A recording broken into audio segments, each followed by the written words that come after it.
get started here. Call the meeting order. We'll start off with the pledge. Pledge allegiance To the flag of the United States of America and to the republic for which it stands, one nation, under God, indivisible, with liberty and justice for all. Okay, we have a quorum. We have the consent agenda. Does everyone anything pulled off the consent agenda or reviewed otherwise? If not, we just need a motion to approve. I can make a motion to approve the consent agenda as presented. Second. All those in favor? Aye. Aye.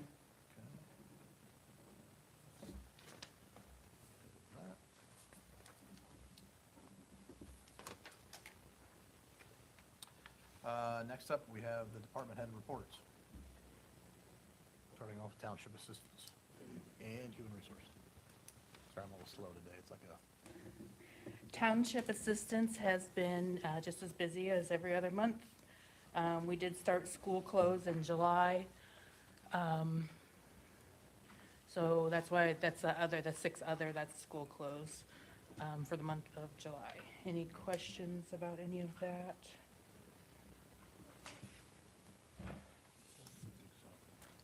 In Human Resources, we had 2 firefighters and 2 paramedics resign, and we had 12 extended care hires, just bringing them on for the start of the school there. Any questions about Human Resources?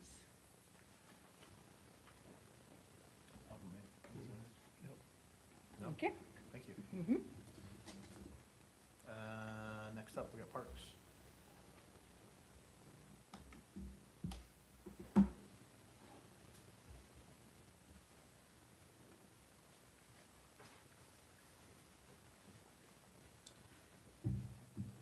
We've got 2 months this time, so I'm going to try to keep it as short as I can, but there's always so much to talk about in the summer. So at Murphy, we had a great summer. I know we're down to our modified hours now, but we had a great June and July, really high numbers. Some of the highest we've seen in a long time, especially our concession. We've done some tweaking in concessions to help with that, and you can see that in the numbers. We had more field trips this year than any other year. And so we got to the point where we had so many field trips, we were turning away field trips, which I hate. And so Ryan, Ashley, and I have been talking about just some minor expansion things that we can do to open our footprint up a little bit more. And we'll talk about that more as we get to the budget next month. Duck the Pool Day was amazing. That's always my favorite day. It was so busy that we went from 5,000 ducks to 11,000 ducks. I'm always surprised by even, grown adults are out there grabbing handfuls of rubber ducks. And so it was so busy that day, even I was working in the concession stand. Always continues to be my favorite day. Even the Christmas event that we did, Duck the Pool was still my favorite. We are doing our doggy dip day going to be our last day open, and that's on the 12th. And then the first year ever, we're going to host the juniors for Junior Day of Caring at Murphy as well. Start on that, so we're excited about having them out. And then some of the new things that we're going to be adding this year is we're going to be sending Liz to Project Angelfish so that we can do sensory swim lessons next year. And then we've also been talking about doing some sensory birthday parties, and that was brought to us by some of the patrons who attend our sensory events. So we're really excited about that, and you'll see in the budget next month, we've actually made a special line just for swim instructors instead of lifeguards. That way we can have a little bit more of people who are just focusing on the swim lessons.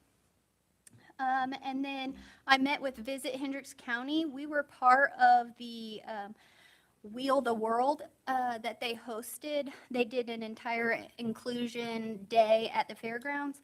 And so part of that is out of 5, we got a 4.8 on our inclusive scale at Murphy Aquatic Park, which was one of the highest numbers. So we were really excited about that. A goal of mine is we have 3 water wheelchairs. My goal is to get 10 water wheelchairs through grants over the winter time so that we can host the Wheels of the World largest swim event that they're doing.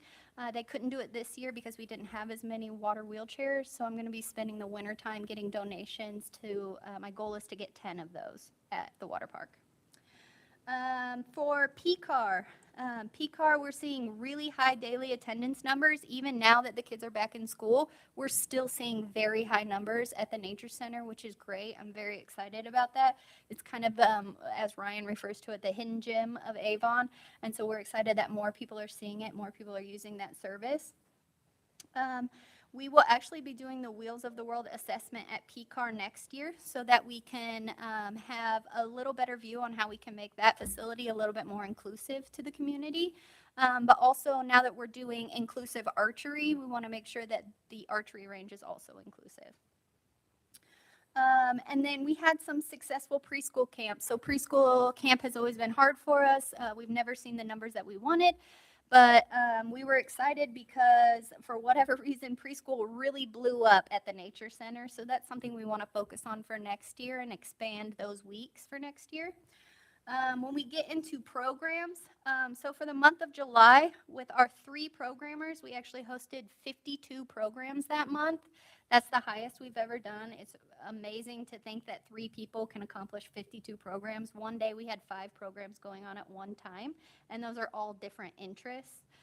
You can see over here, these are the categories that we focus on, and their goal is to always hit every single one of these categories, but they've just been doing amazing this year. And you can see even the sponsorship dollars they're bringing in, it's great. I love to see the momentum that they have. As we get into maintenance, we officially opened up our putt-putt playground, which has been great. I've seen a lot of people playing on the playground. We actually have a golf ball machine. It's like a vending machine, and they can pay $1 to get a golf ball to play. That's the only fee for the putt-putt playground. And we made a good amount back. We made all of our money in golf balls back, so that's really exciting. And so we'll be able to keep replenishing that. I remember I texted Ryan about it. I was so excited. And then we also paved the Paw Park, and then we paved the hill going down Whipple Lane, and we fixed some of our drainage issues over there. So a lot of the reason why that hill gets so rutted out is because of the drainage issues that we have. And so citywide paving was able to help us with the drainage over there too. And then our camp program, we're still seeing great numbers for camps. We revamped a couple camps this year. Like I said, the preschool camp. We also revamped Junior Naturalists. We sold out of that. And then swim camp really took off this year. Last year, we saw maybe 5, 7 kids attend swim camp. We were up to 15 some weeks.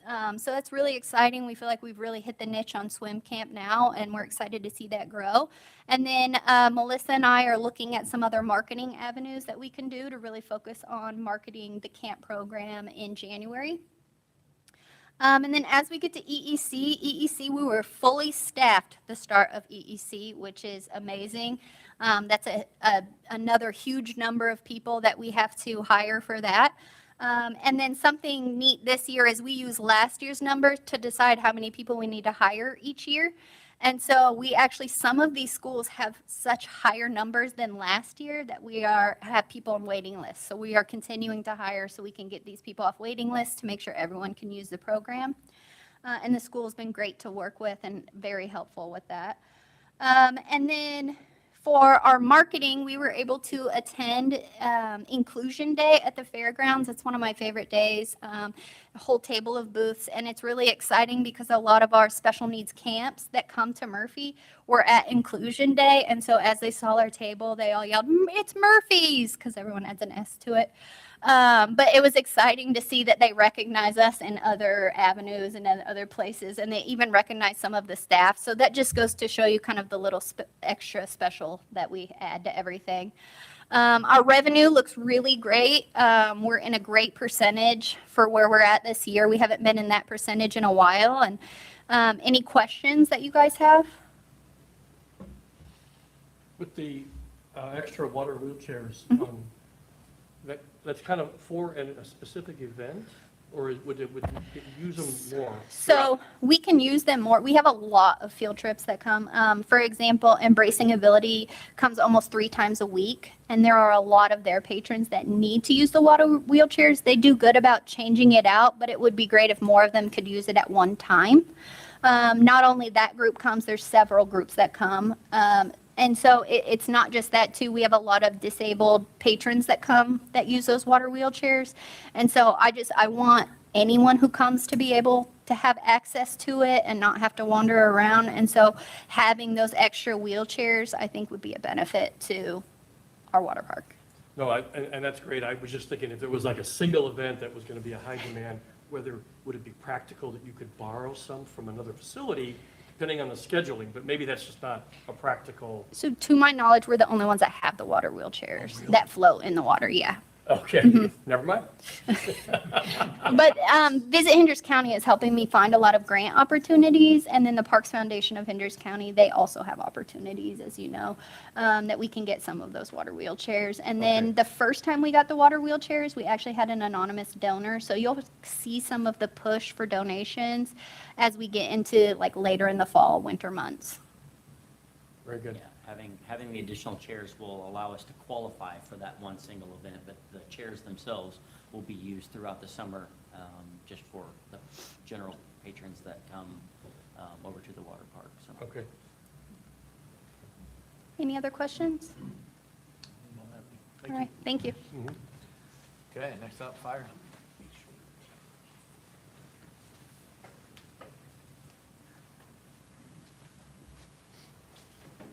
So much to say. Settle in. So much. In this one, moving down to about the third or fourth paragraph, that we met with officials from Town of Avon and continued our presence at meetings on the Hendricks County level with the MUST program going on. We don't really have a voice per se at the MUST, but they did send out some paperwork that we were able to send some information in. Felt positive in the first meeting. There'll be follow-up meetings, I'm sure, coming up in the near future. But that first, good.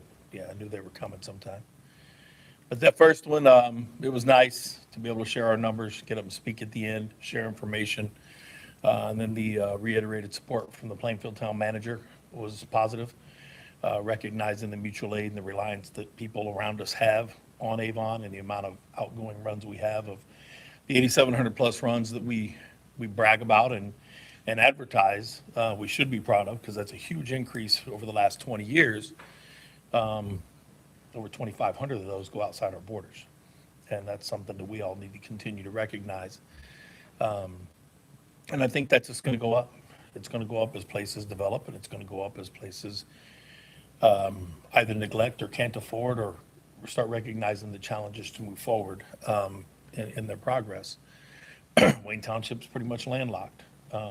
They're staying pretty status quo over there, but their medics haven't really drawn a huge draw from us because since putting IEMS in, but they're only covering their area with 3 medic units right now. And talking to some of the people at Wayne Township, it has been a little bit of a struggle for them.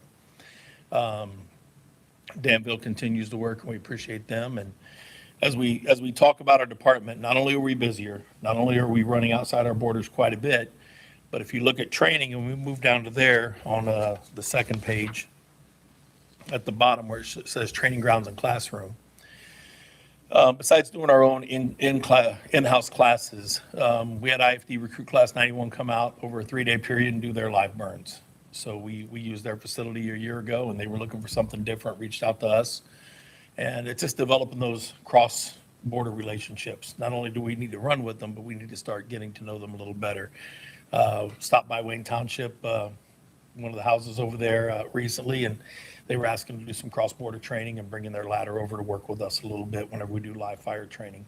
They're going through some transitions now that they've been given notice. They're not going with IFD, so we'll see how that grows and develops. And we'll continue reaching out to them and having a relationship as their organization changes. Patriot Safety, you see them on there under training grounds and in our meetings and conferences, ARS. Both of those places are a little bit similar. ARS is more fire-based, ran by a lot of firefighters. Patriot Safety, a former firefighter, runs that, but they do a lot of work with utility companies, safety work, safety standby, that kind of stuff. They came over, used our training grounds, signed the liability agreements we have in place, and came over and used it to perform training for some of their new employees. But it allows our people to go over and see a different perspective on training. Not a different way of doing things. The way we do things, the way we have to do them based on standards and safety and so forth. But they can see how some of these places operate, because when things go wrong while they're on standby, the next call is 911 and we show up to their emergencies. So they might start understanding, some of our people that were there watching some of the trainings can understand what they might be walking into. What we might consider a regular rope run, they watch Patriot Safety do their ropes, a little bit different dynamic, a little bit different approach because of authority having jurisdiction and what they're expected to do. Then as our people go down, they might understand how they got in the predicament. I kind of, having them here and having them on our training grounds, I kind of liken that to an athletic trainer watching the ball game, right? The more you can immerse the provider into the game, or the closer they are to it and they see the action, they can kind of understand the injury. So it helps our people kind of understand some emergencies from those third-party providers that are out there on standby for some of the utility companies and so on. EMS training, as you move down, second paragraph there, provided coverage to the town's July 3rd celebration. Again, so we met with the town, we continue to work with the town. We're always going to try to be good neighbors and work. And in some of our meetings, Chief Phipps is, let them know, like, we are your fire department. There are some things we need to start doing together now. We talk about working together with the two entities. There's only one fire department. So we need to start latching on to some of the resources and some of the solutions they have available to help us out, just like we help them out in anything they need. Same thing with the fair. We provided 12 hours of dedicated EMS coverage during one day of the fair. Putting our people out there, that's a big undertaking. They're going out of district. We did all that while keeping our EMS coverage intact. We didn't sacrifice anything to do it. But going out there and doing that, hot and cold, on and off, show out there for a couple hours, come here, show. We just did a whole 12-hour block, put our people out there, dedicated it, and did our time at the fair, and things turned out well there for us. So again, community partners is what it's all about, covering the community and having good relationships, and we're still working hard for that and staying present at some of the political meetings. Moving to EMS billing in the next section. As you look at that, right now, we look at July as the strongest month so far. Collected $228,000 during the month, bringing the EMS total for collections to about $1.42 million this year. You also have the report in your budget, but just hitting some of the highlights on it, or in your packet, I'm sorry. But just hitting some of the highlights, whenever we take that stab in the dark and decide how much revenue we're going to make, again, that revenue is just offsetting a greater expense. It's not profit. However, it does supplement our budget. We're on track to about 2.4 million. Since we've been in, that was at about 1.7 million, I think, in 22, in that range, just below. A little over 2 million the next year. Since changing providers, we bumped up another few $100,000, and I would say we should see, if run volumes stay similar, we should see that top out around 2.7 million in the near future, whenever collections picks up and starts running heavy along with billing. Right now, collections is just starting to see the accounts. So that also changes something in the line item in our budget as we move. We were able to zero out EMS fees because of the way this company bills. Everything we get in is our money. It's not bringing in money just to send it back out to pay the fee. They got a much better structure for that. Next couple sections, they'll speak for themselves. Prevention, they become kind of an afterthought, and I say that because they just do their job. That whole group comes in, does their job, they stay busy, they stay out in the community. They're hitting their stride and doing the budgets and everything else. They just do their job, do what's asked of them. They're taking care of the community, hitting all the businesses. There's a couple steps we'd like to do with the pre-plans, or maybe them sending out notices to our department and letting them know about hazards. But overall, I think the fire marshal does a good job with doing that. I think there's some maybe development and other steps we can take, but that's for us to drill down as a group as we move forward. We really haven't talked about that in detail. That's just what's in my head. PLS, again, that was a thing whenever I came in. We seem to be funding the whole county on PLS. That has stopped, so they are all doing their own purchases. I get emails from everybody around the county as they purchase. Everybody's staying on top of their own business. It's not our burden anymore, so we don't have any of our tax dollars going out to fund everybody else's program. Moving on to how many lives touched in the events we're doing. As Courtney goes down, it'd be the bottom of that. I didn't print those out because I ran out of toner. Over 2,500 people reached in all the different events that we're going out to. She's doing a good job staying busy and getting out and about and reaching in and getting in the schools. That's been a goal of ours for a couple of years, and she started hitting the middle schools and the high school and being out and about. This year, I think one of our biggest events is always the one, National Night Out. Been a lot of change over there. So I don't know how that's going to look this year. Not a lot of information on it, not a ton of communication regarding it. I think we have a date for it now. I think it's going to be at the town hall. It's not even going to be at the school anymore. I think some things have just changed there. So as that dynamic changes, it just means that we're going to reach out to try to reach more bodies.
trustee now shows an IP address of where it came from. One of the requests that I got was either routed through Singapore or originated from Singapore. So the requests of information that we're getting aren't necessarily from people in the state of Indiana. They may not even be in the United States of America. I know Jeff, our legal counsel, has reached out to the state's public access counselor as well to kind of get some guidance from them because, again, public access of information, we want to make sure that we are following the law to the best of our ability. Sounds like they were probably already familiar with the company that was, I will say, fishing for this information, and all of the information that they were looking. One, it was an obscene amount of information. They wanted every dollar received or spent for an entire calendar year. And as you all know, seeing the transactions, the sheer number of transactions we have, that was an obscene request. Plus, all of that information is already available in the gateway system, but they would have to go through the work to gather all that information. They would much rather us gather all the information for them and just send it to them in one pretty package. I really don't want to do that, nor does anybody in our office. So I've brought this up at the taxing entities meeting that I have with the school corporation, the town, the library. We have state representatives and county representatives there as well. We received an updated public access policy from the county as well as the school corporation because both of those entities have been dealing with the same type of requests, and they've both modified their policy to reflect how they handle those. I just wanted to put it out in front of you. I will be working with legal counsel to get our policy updated to hopefully better reflect this as well. We'll bring that back to you once that's done because that will be a township-wide policy. So just to keep everybody on the same page as to, one, what we're dealing with on a day-to-day basis here, but then also that we'll be making a policy change on that to still satisfy the legal needs for public access of information, but not have to hopefully supply the commercial need for some of these other requests that we're getting. Did I say all of that right? Is that fair? I agree with everything Trustee said. I think the best way to put this, you guys are probably familiar with the term fishing with the PH on the front. I wouldn't call this fishing. I'm going to coin this term right here while we're on the record on this. I'm going to call it farming with the PH on the front.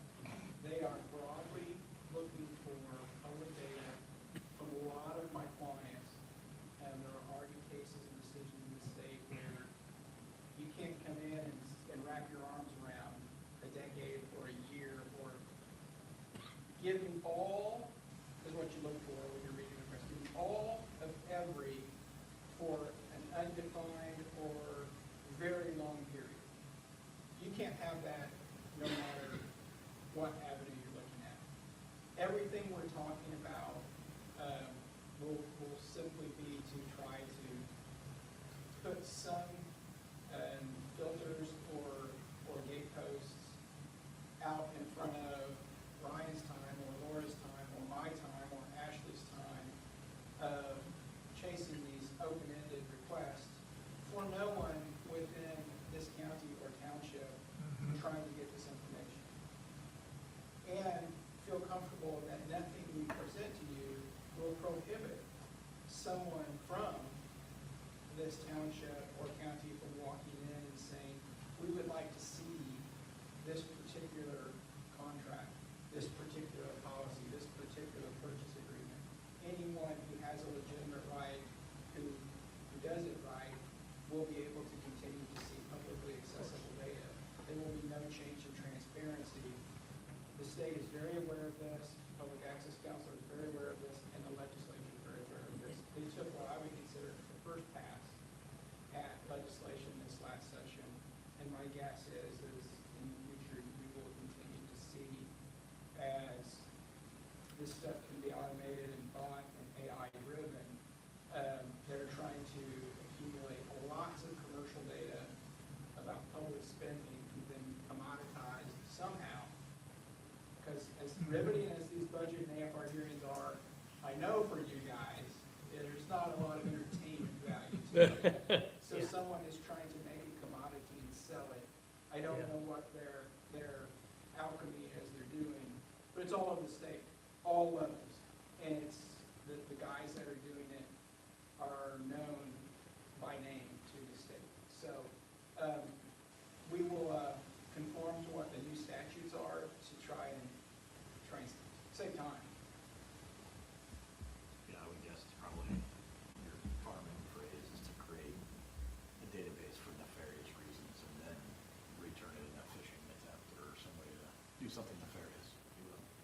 something is being nefarious or it's being turned into a commodity of, hey, let me tell you what this unit spends its money on, and I'm gonna sell you these leads or sell you these contacts, you know. Also nefarious. And maybe even Yeah.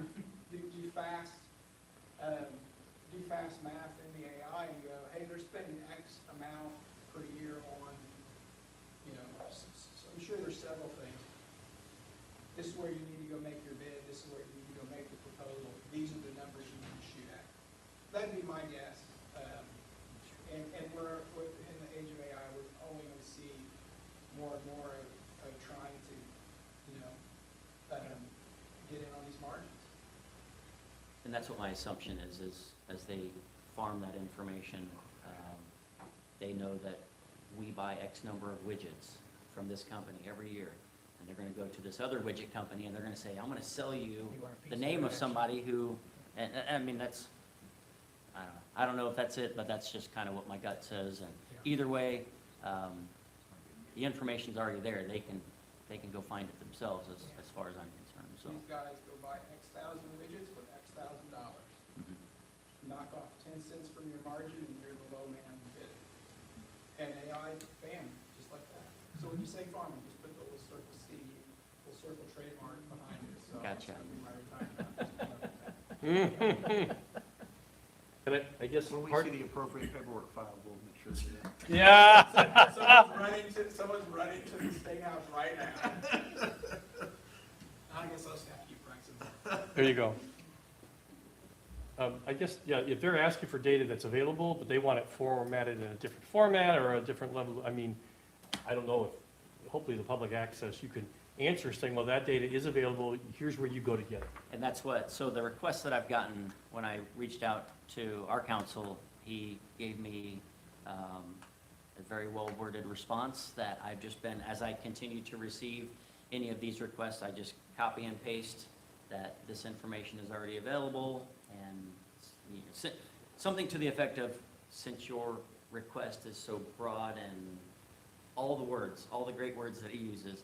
But yes, that is something that we, you know, we're not just ignoring, because we can't just ignore a public Right. access request. We are responding to them. Again, we are still staying within the parameters of the law as it's written. And we are pointing them to the right direction where they can find that broad, never-ending list of information that they're trying to acquire. And if one of them asks for, and we know you have to give us copies, but wouldn't it just be easier for all of us if you just put those data files in this special portal and just drop it right to us? And it's like, no, heck no. And even the state has said, you are playing with fire with going into anyone else's portal or drop. Yeah. Oh, yeah. The IT and you're mayor, you're not, so that's gonna, you can have whatever we would give someone that would walk up to the counter and, you know, ask for it. But none of them have ever said, we want a specific contract, or we want a specific, it's all a span, and it's all or everything. Wow. Okay. Also new business, flock camera, new policy discussion. Yes. Bird watching. It's not exactly how it works, so. Yeah.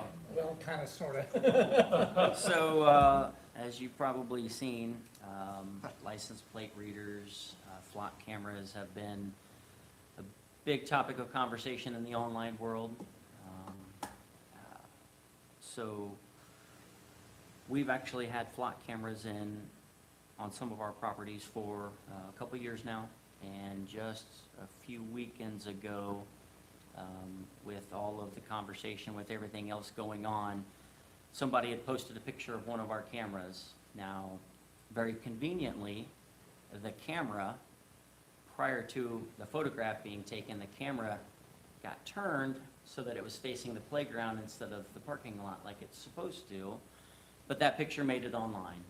So of course, as everybody knows, in the online world, there was no shortage of opinions that were given.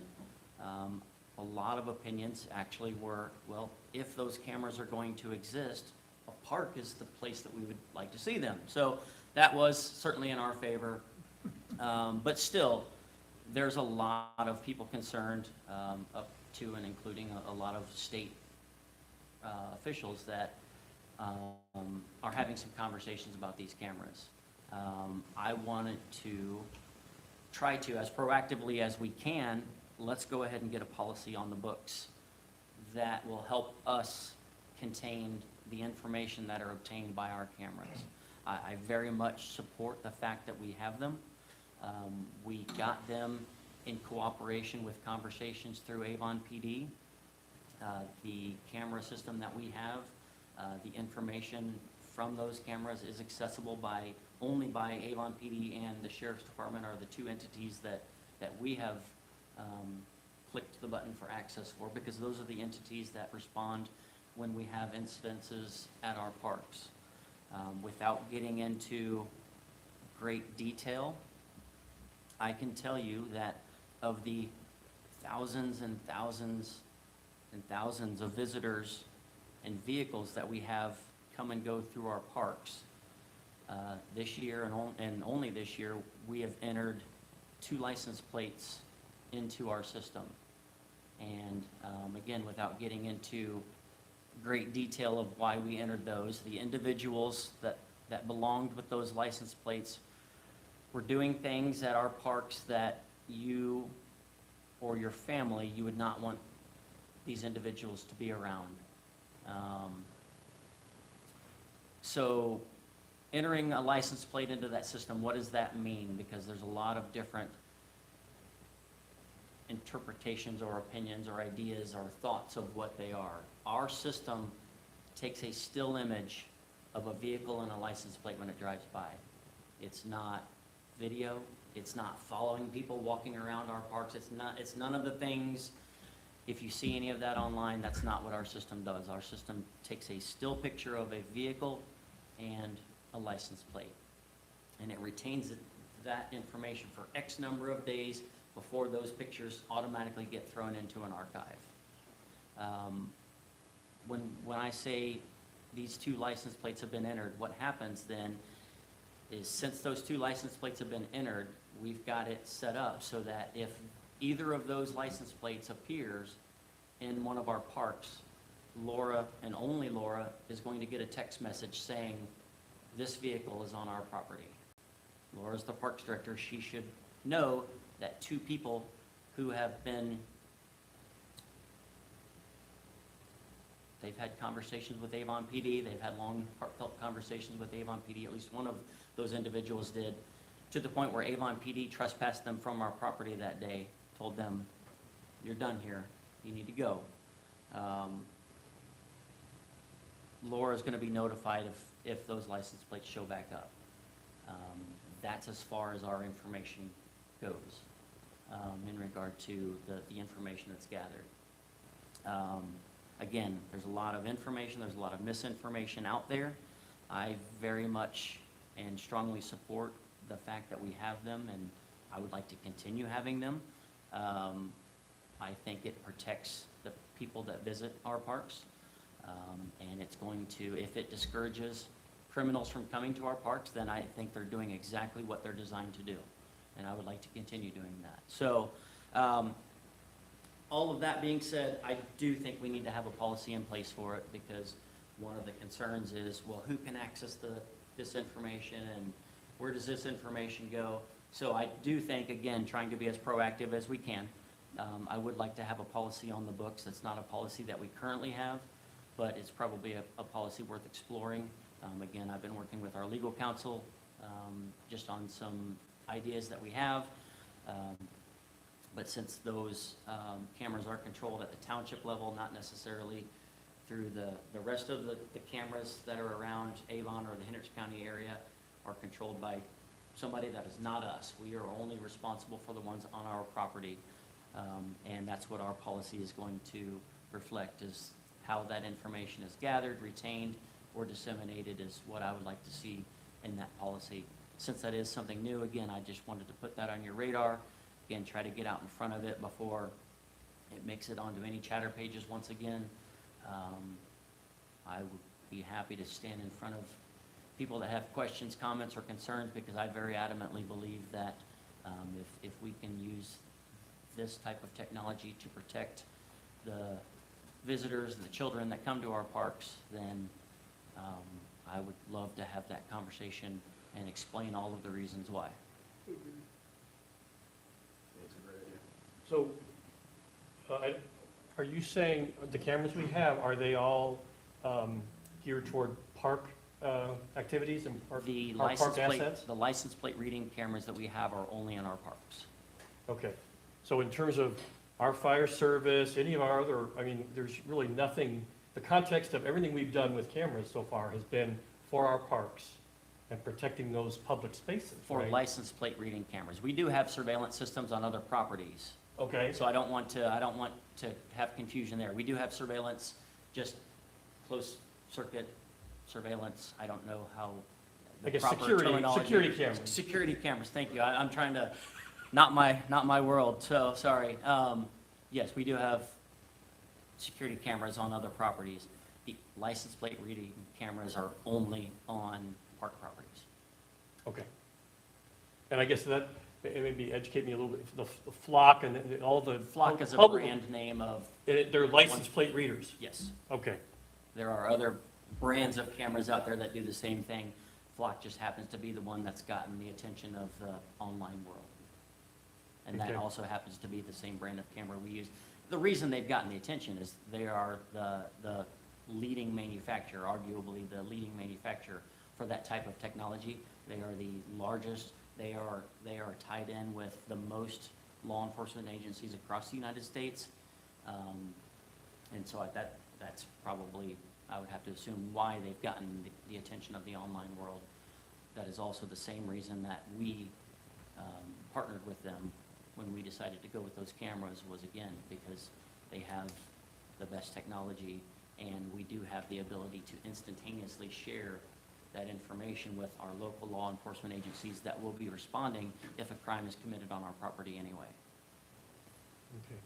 And we have full control over where that data goes. And it's not Laura like and- it's going into the cloud, into a big flock database or anything like that. It It's- is stored in the Flock system. Laura and I are the only ones, as the administrators of our system, are the only ones that can access that data on our own. Any other of the park staff that would have a login credential, they can't just start randomly searching license plates without Laura or I knowing about it. Mhm. Okay. And again, all the reason why I want this policy in place to define the rules of who can and can't, what we should or shouldn't be looking for, I would like to have all of that in place. So that way, as these conversations continue to happen, I'm quite certain that the state legislature is at least going to look at this. There will be legislation written. I don't know how, we don't know if any of it's going to pass. We don't know how tight they're going to want to try to restrict everything. Again, I'm trying to be proactive. I'd like to get ahead of this, put our own rules in place. If the state law passes and it's more constricting, then we'll adjust our policy, again, to follow state law. But I do feel that it's prudent to get out ahead of this. Trustee Bug. As we spoke, part of my practice is in situated condos, real estate, and there was a bill passed where they functionally neutered the ability of condos and HOAs from using clock cameras for security purposes, and that's sponsored or done on behalf of law enforcement. So it's got the legislature's attention, and no one can really look at that bill and understand how that has made HOAs and neighborhoods and everything safer. They don't quite have the same level of excitement in my profession that Chief has, but I have read the terms and conditions of the entire flock agreement for other purposes. To say that's dry reading, it is. They do preemptively report two things. You mentioned about the data goes up in the cloud.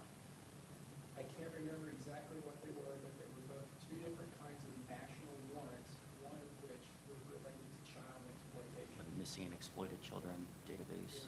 If you are on one of those, which I presume you've done nothing particularly good to get they will preemptively report Okay. That'll work. that.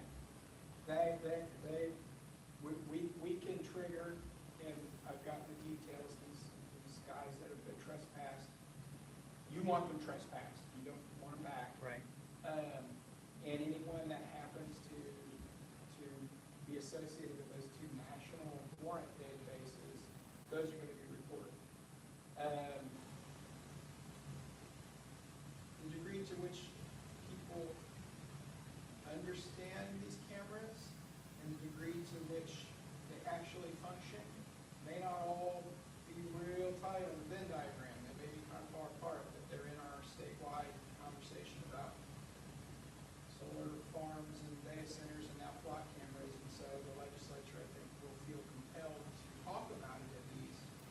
And frankly, we've had these SCA 1 conversations, and I don't think she's going to get park rangers. You know, I don't think we're going to have it. And so to the degree we can provide safety and kind of keep the creeps away through automation, by all means. So we'll work on a policy together and present it. If you recall, we did a little parking policy up there a couple of years ago, and so we'll present it as a resolution, give you guys the terms of how it fits, and then I can't imagine it would do anything that would expand or alter the terms and conditions of the agreements, and then if the legislature wants to do more, then I suppose they will. But we're not reporting anyone. We want to hear when people who ought not be there are there. We haven't done this, but hypothetically, if we have an incident, if we have a collision or vandalism or whatever, we could probably say it occurred between this hour and this hour, and we believe it was a red sedan or a black pickup. I think we could probably isolate that information and give it to law enforcement to help them on any investigation, but we aren't out there. There's no face recognition stuff. There's no boogeyman, going out and tracking your movements. If anything, the boogeyman's in your pocket, so. It definitely is. And the cameras, is it just license plates then? As you said, it's not, Yeah. I mean, does it get the make and model of car? It just gets the plate? No, it will capture, so each image that it captures the vehicle itself and then a zoomed-in image of the license plate. And those are the only two things that it captures. People are like, well, it's going to see the driver. The state of Indiana does not have license plates on the front of their car. So no, it doesn't see the driver because it only captures basically the back of the vehicle and the plate itself. That's all that our system is looking for. And I guess, and maybe a broader question, and in hearing what you were saying, like an Amber Alert, or... There was a things- recent news article that there was a gentleman that was missing. I don't remember the exact details of it, but he had wandered away from home in his vehicle, and he was found. They were crediting a license plate reading technology as helping find him because he drove past one of the cameras. It sent a signal saying, hey, this vehicle, we're looking for that one through whatever law enforcement agency it was. And they were able to help locate him according to that particular story, so. Sure. And again, the reason I want this policy, equally, there are stories online of people misusing that power. And there's a number of law enforcement officers that over the years have used that to stalk an individual or to look up somebody they should not have been looking up. If I can use a Spider-Man quote, because I am a nerd, with great power becomes great responsibility. We have to have these parameters in place to control our information, and that's what I'm looking for here. If somebody violates the trust, the access that we have, then we should be able to hold them accountable for that violation, and that's what this policy, I hope, will help protect, so. And I guess, and maybe putting on my IT hat in terms of a lot of system security and things like that, and maybe even in the medical profession, if they've got to protect the data, and when someone accesses the database, someone else is notified that that access is Yes. being, And that's something, and again, Jeff and I talked before the meeting today. Something else is I've received, the number of update and informational emails I've gotten from Flock, the CEO and founder of Flock, is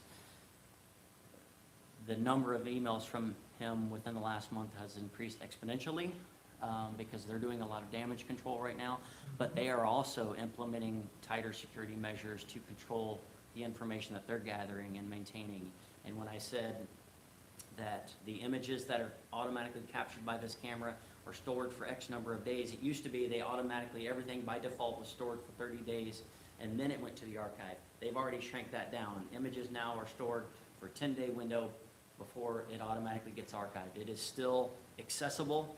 You have to go through additional hoops and additional checks in order to access things, but they said in the law enforcement world, most of these crimes are reported and most of the searches are within that 10-day window, so they felt that satisfied while lessening the exposure from a 30-day window to a 10-day window. So they are doing things on their end to tighten things down as well, as we are going to be doing things to tighten and control stuff on our end.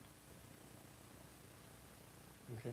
No, good strategy. I Yep. support that effort to have a policy. Appreciate it. Agreed. Okay, any public comment or wishes to be heard? One quick one, I'll be quick up on.